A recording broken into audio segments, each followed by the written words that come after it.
হাত পথ ঘিরে রাখবো, বুকে তাজা খুন দিয়ে হলো মসজিদ মাদ্রাসা দ্বীন ইসলাম আমাদের পূর্বপুরুষদের দ্বীনের সম্পদকে বাঁচাবো, এই অঙ্গীকার আপনারা নিতে পারবেন তো নাকি?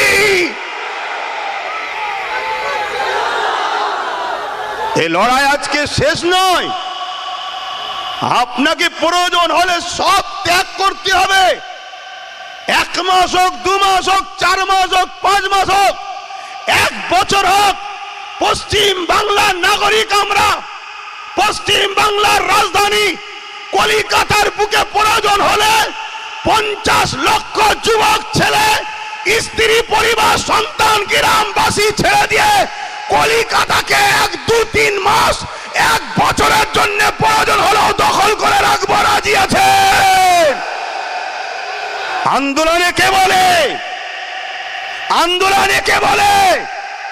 লোক জড়ো করে ফটো তুলিয়ে নেতাকে বলবো না এত আমার দিকে আছে, 2-10 কোটি দাও, তোমার গুণটা গেয়ে দেবো। ও ছেলে আব্বাস সিদ্দিকী নয়। আমি পরের গুণ গাইতে যাবো, কারণ আমার ঘরেই তো আল্লাহ করে নেতা পাঠিয়েছে। এই জানেন না নওশাদ সিদ্দিকীকে? ও তো আমার ঘরের কথা, বুঝছেন না, বোঝেন না? তো এই জন্যে বলি এটা আমার ধর্মীয় পাঠ। রাজনীতি যারা করছে করেন, রাষ্ট্র সেবা, রাষ্ট্রবাসী সেবা করতে নেমেছেন করুন, কিন্তু পাওয়ারের জোরে যদি আপনি আমার ধর্মের উপরে আঘাত দিতে চান, কেন্দ্র সরকারের জন্য কয়েকটা ঘটনা সোশ্যাল মিডিয়ার মাধ্যমে বলি। মনে রাখবেন মসজিদে আকসা, এই মসজিদে আকসাকে বারবার জালিমরা দখল করেছিল। মসজিদে আকসাকে একটা সময় সেলিবিয়া সম্প্রদায়রাও দখল করেছিল। আপনারাও শোনেন, এই যে মসজিদ দখলের ষড়যন্ত্র, মসজিদ নিয়ে যে নাটক চলছে, মসজিদ নিয়ে যে অপদস্থ অপমানিত চক্রান্ত চলছে, এটা আজকে নতুন নয়।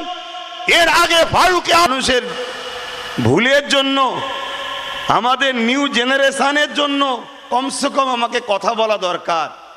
তাই নতুন করে আমি নেমেছি কথা বলতে। আমি বলবো না বন্ধ করে দেবো, এটা আগে জানতে চাই।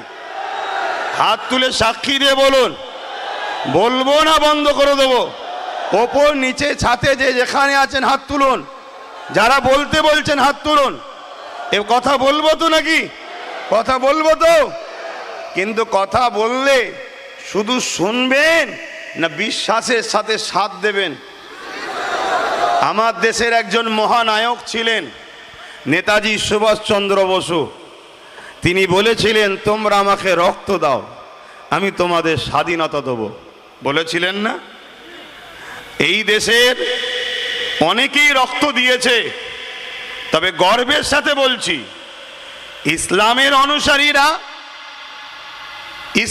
অনুসারীরা 93,000 কম বেশির মধ্যে 63,000 প্লাস ইসলামের অনুসারীরা নিজের দেশ মাতৃভূমির জন্য রক্ত দিয়েছে।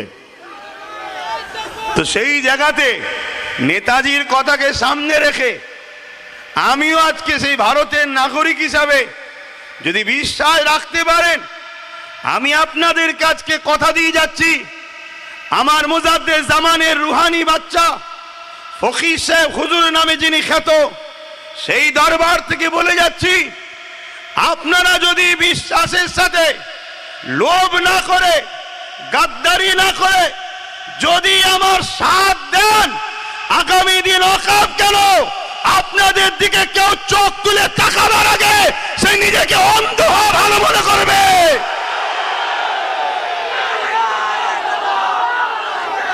কিন্তু বন্ধু ভাইয়ের আমার, সাথ দিতে হবে।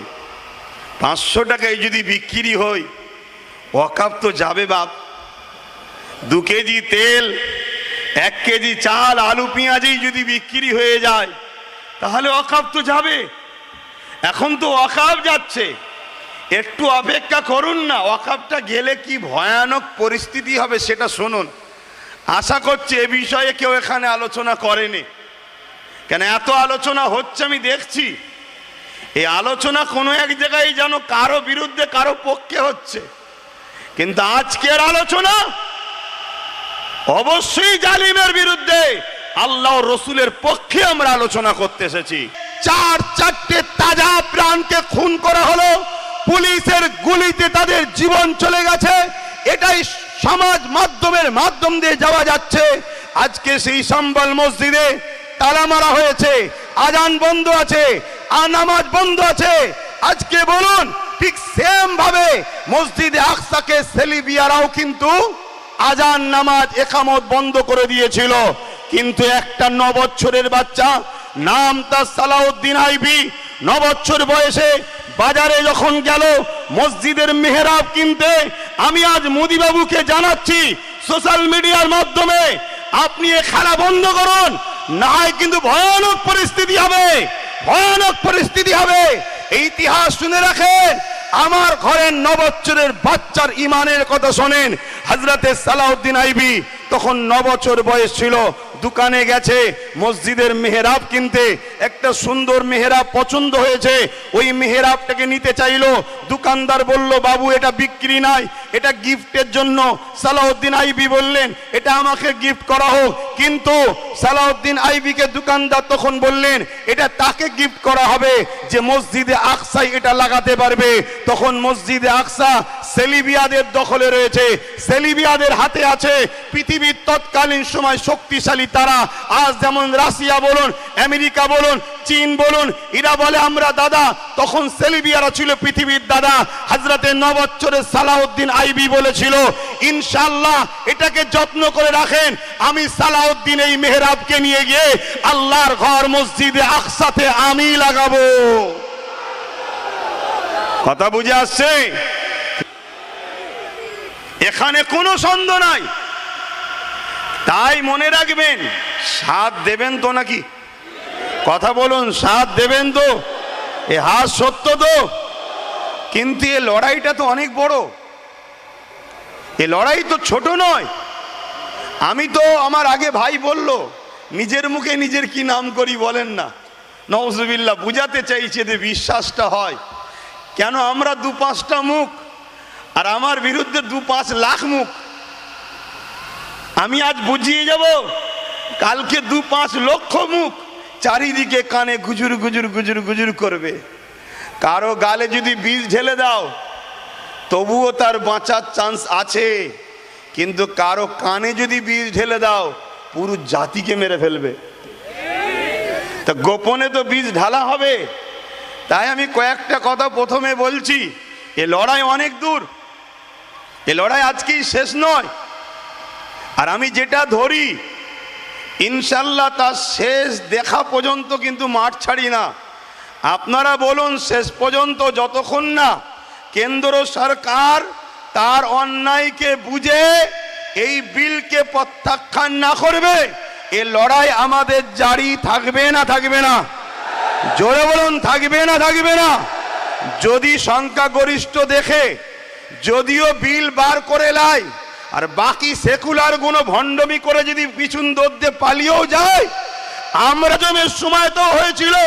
কিন্তু আমি একজন ঐতিহাসিক মহানায়কের ইতিহাস আপনাদের শোনাই, এবং সোশ্যাল মিডিয়ার মাধ্যমে আমার দেশের কেন্দ্রীয় হুকুমত মোদী সরকারকে সজাগ করে দিই, আগুন নিয়ে খেলা করবেন না। অনেক দলিত মেরেছেন, অনেক আদিবাসী মেরেছেন, আজও মণিপুরে আদিবাসী সম্প্রদায়কে পুড়িয়ে পুড়িয়ে মারছেন, আজও বিভিন্ন জায়গায় ট্রেনে বাসে হকারে নিরীহ মুসলমানগুলোকে মারছেন। আমরা সব বরদাস্ত করে নিয়েছি, কিন্তু আমার মসজিদের একটা ইটা যদি হাত দেন আমরা বুকে তাজা দিতে রাজি আছি, কিন্তু আপনার অন্যায় মেনে নিতে রাজি নয় আমরা। ভাইয়ের আমার, আজকে যে ইতিহাসটা জানাতে চাইছিলাম, মসজিদে আকসাকে সেলিবিয়া সম্প্রদায়রা দখল করেছিল, গায়ের জোর দিয়ে মুসলমানদের নামাজ বন্ধ করেছে, আজান ইকামতকে বন্ধ করেছে। আজকে যেমন আমার ভারতবর্ষে আমি 2013-14তে বলেছিলাম, একটা দিন আসছে তোমাদের মসজিদে কেউ একজন মিথ্যা কেস করে দেবে, কোর্ট বলবে সমাধান না হওয়া পর্যন্ত নামাজ আজান বন্ধ থাকবে। বলেছিলাম না বলিনি? আজকে সেই দিন আমরা দেখতে পাচ্ছি। কি দেখছি? সম্বল মসজিদে তদন্তর নামে একদল ভিড়কে নিয়ে যে